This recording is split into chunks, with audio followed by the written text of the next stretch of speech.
sorry, kiddo, I really am. You have a good soul. And I hate giving good people bad news.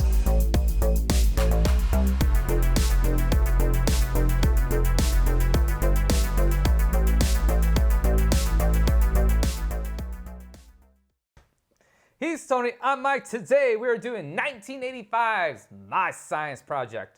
In 1985, seniors at Kit Carson High were working on their science projects when Mike Harlan discovered the engine. He fixed it, and he called it My Science Project. But he didn't turn it in, he turned it loose. Hey, I seen lights like this at an Ozzy Osbourne concert. Dangerous, you could wind up in another dimension.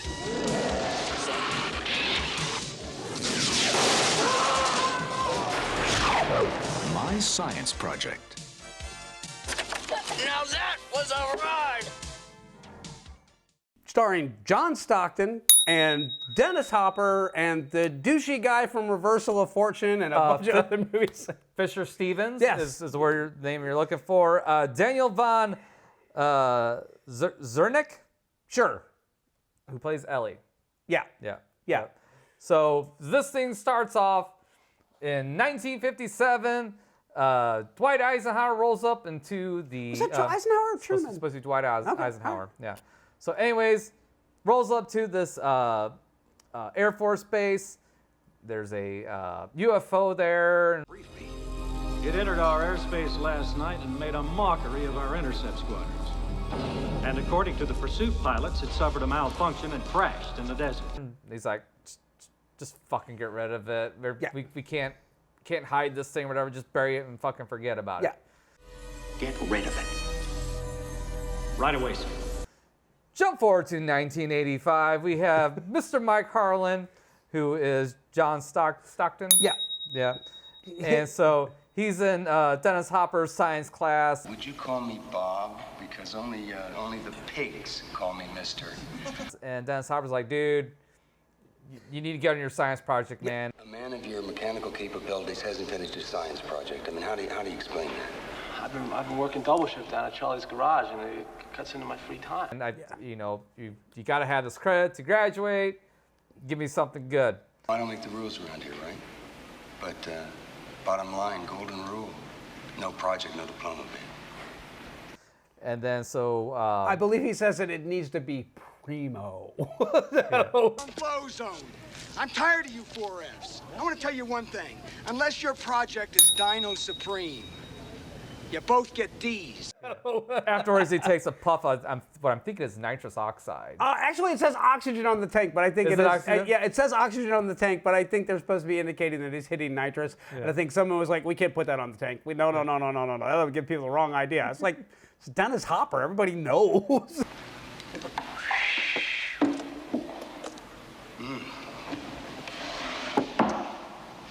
Free love.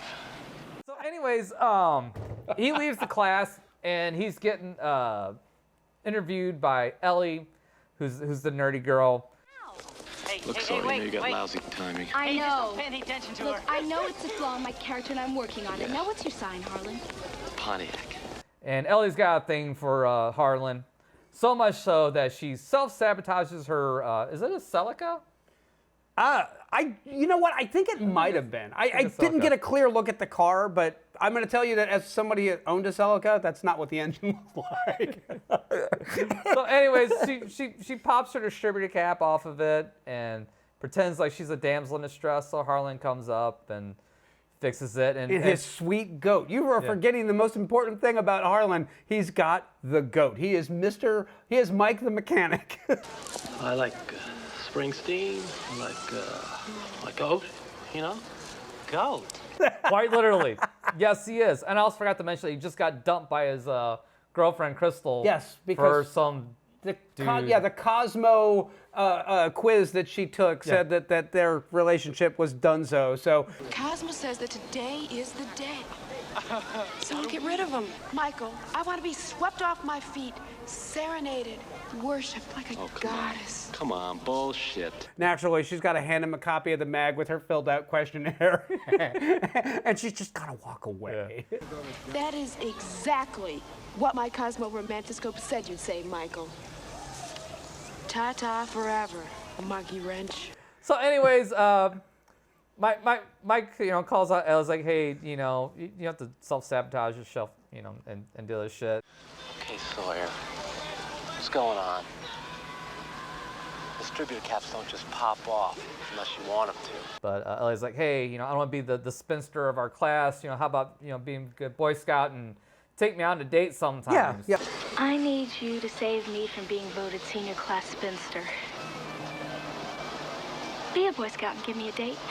Well, then the guy that she pals around with that's also on the yearbook, who's like the really nerdy guy, he's constantly, he's trying to hook up with her the entire time, and she's obviously like, no, we're good. Ellie, I know it's short notice and everything, but I was wondering, maybe you want to go to the prom?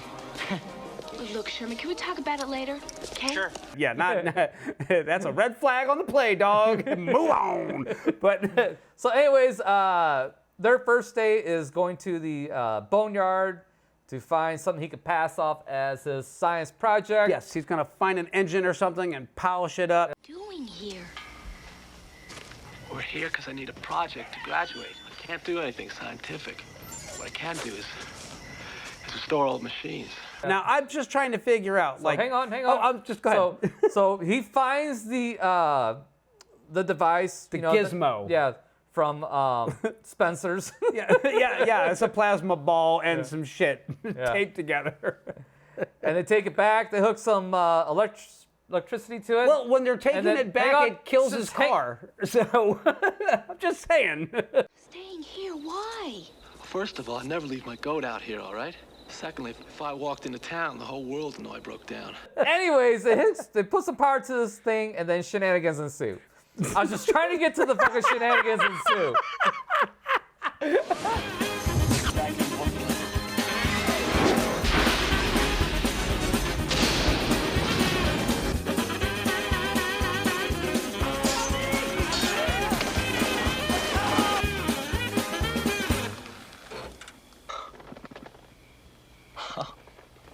All right, I guess.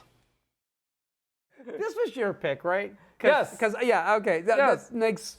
Yeah, I'm just gonna say sometimes I forget who picked what because we have similar tastes in movies 90% of the time. This is that 10, and I'm gonna say this movie is incredibly underbaked. This movie is incredibly underwritten. This is, first off, why is it in 1957? If it was in 1947, it would line up with the Roswell crash, and it would make a hell of a lot more sense. Yes, yeah, absolutely. So, yeah, I didn't understand that one either.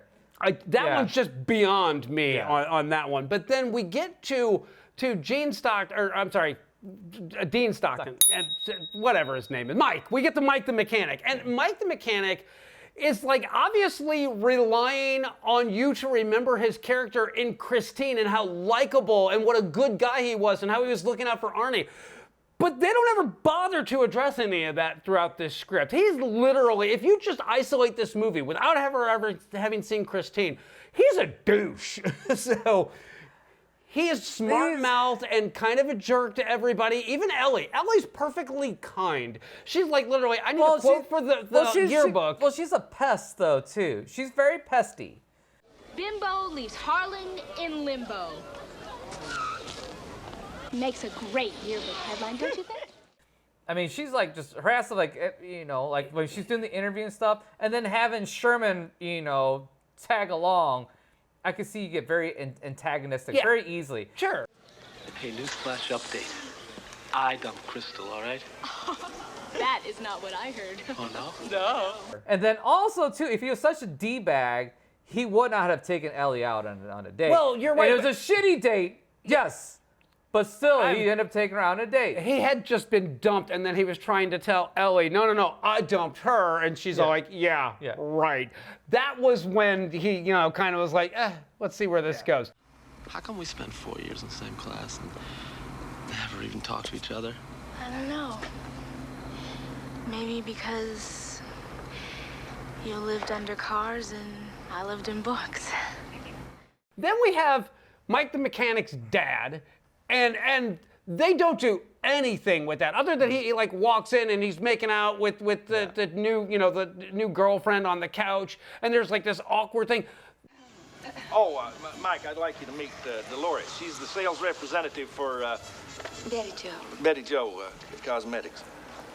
There was meat to be had there. There was character that could have been pulled out of that scene. But they try to play it for a laugh and it doesn't land. No. So you got that. And then when he comes back later in the film and she's all like, oh, well, we ran off to Vegas and got married. And he's like, you are going to come in and socialize with your new stepmother.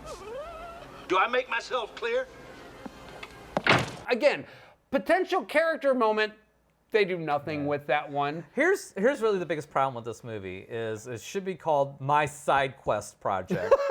Because that's what this movie is. Side Quest the movie. An endless fucking thing of side quests. Because once they hook the machine up, it's something goes wrong. Oh fuck, we gotta fix this. Something else happens. Oh, we gotta fix this. Something else happens. Oh, we gotta do this. Something else happens. We gotta do this. And then the big fucking portal opens up at the end. What's his name? His buddy, the teacher. Yes, Bob. yeah. Robert Roberts, Esquire, to you, honky. Bob disappears. Infinity! What a rush! What a rush!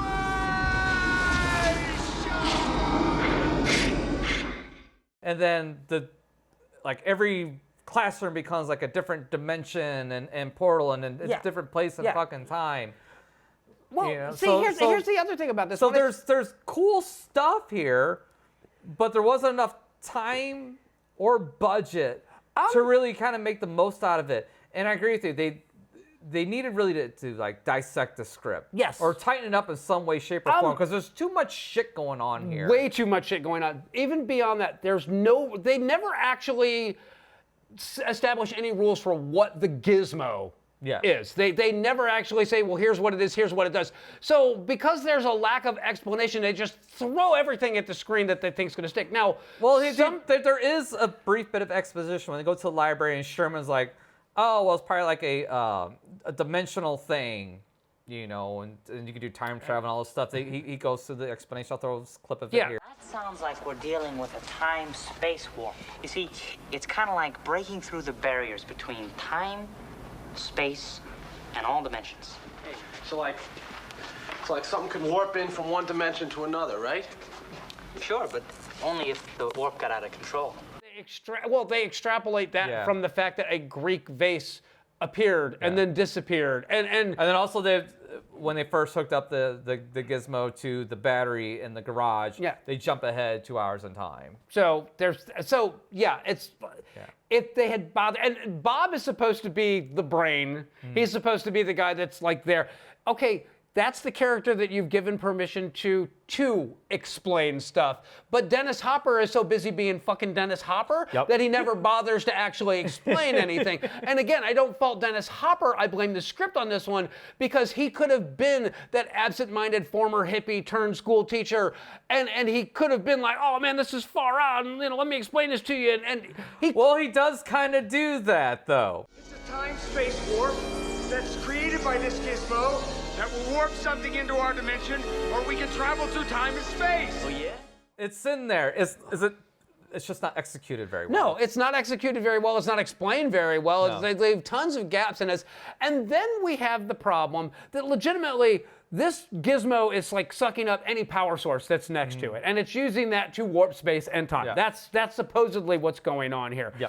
When they hook it up to the outlet in the classroom, and then, shit goes wrong, it doesn't occur to them to just pull the wires out. It's not even a plug. It's literally just two wires jammed into the socket. All you got to do is get a stick and hit it, and it'll come out. Which they end up doing later. But before they do that, they get in the fucking goat and drive for miles down the fucking road so they can blow up a fucking a tower. Rather than side quest the movie, rather than them stopping it at the source, they decide they're going to drive 120 miles an hour in the goat and blow up the tower.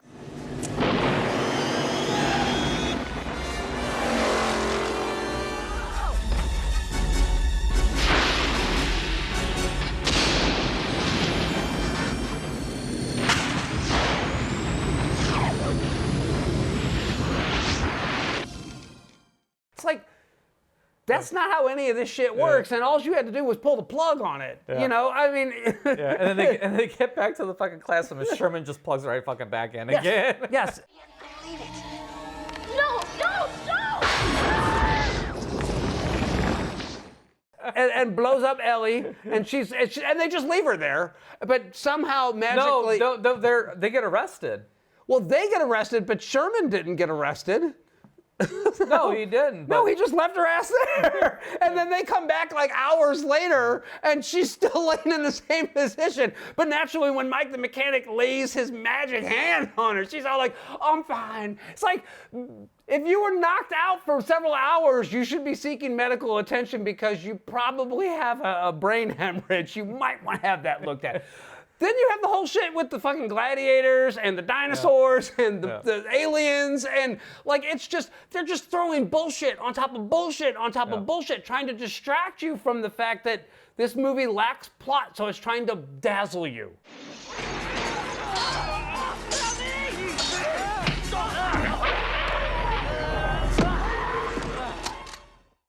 And while some of the visuals are really interesting and some of them are really well done, this movie just the underbaked characters, the underbaked plot, the side quests here, there, the behaviors and actions that make no sense whatsoever.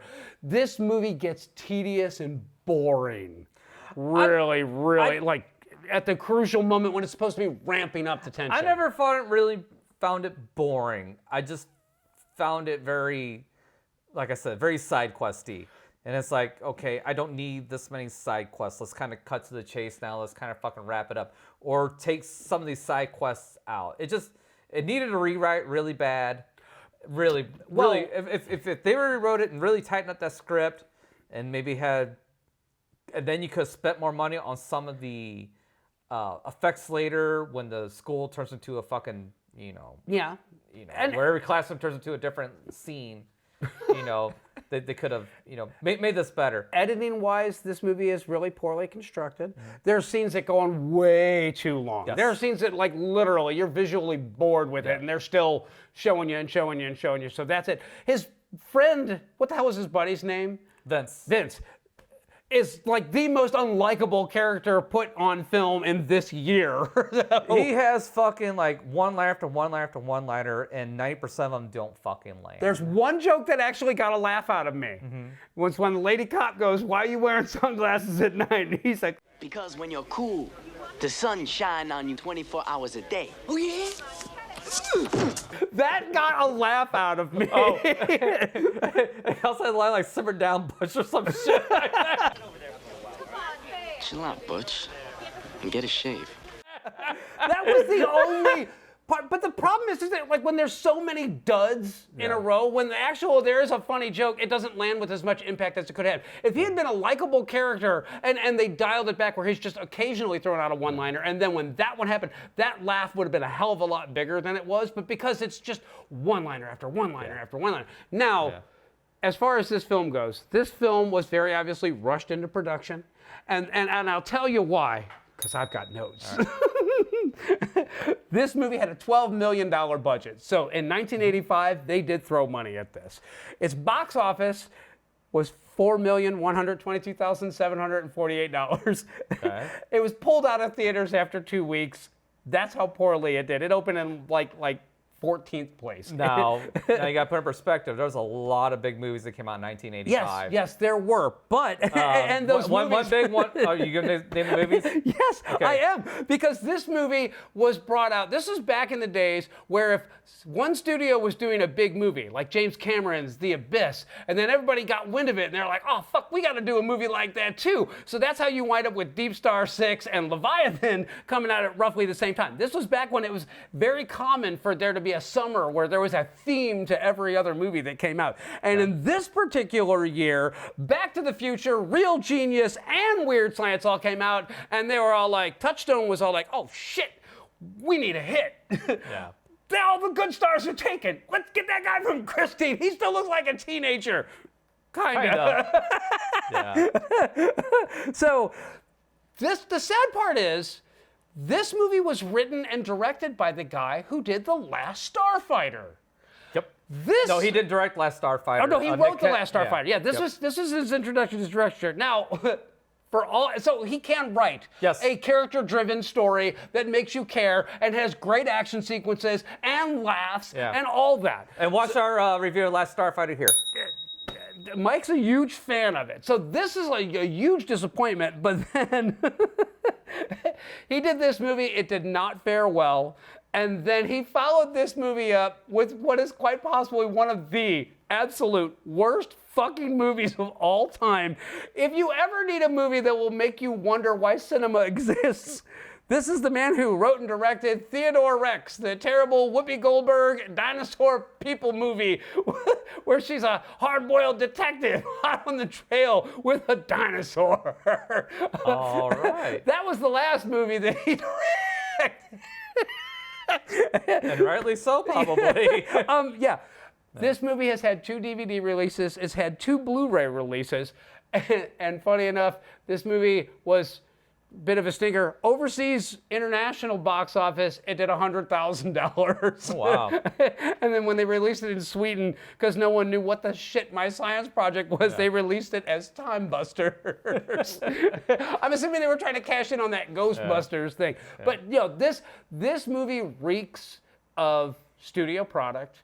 This movie most definitely has that, well, we don't need a script. We've got cool visuals. And some of the visuals in this movie are really well done. That when they're looking up through the roof and you see the whirlwind tornado, the time vortex, that's really cool looking. When you see like them chasing the light. Now, granted, it's stupid as hell that they're outrunning electricity in it. Yeah. Go. But it looked cool. Neat. Yeah. It looks neat as hell. Yeah.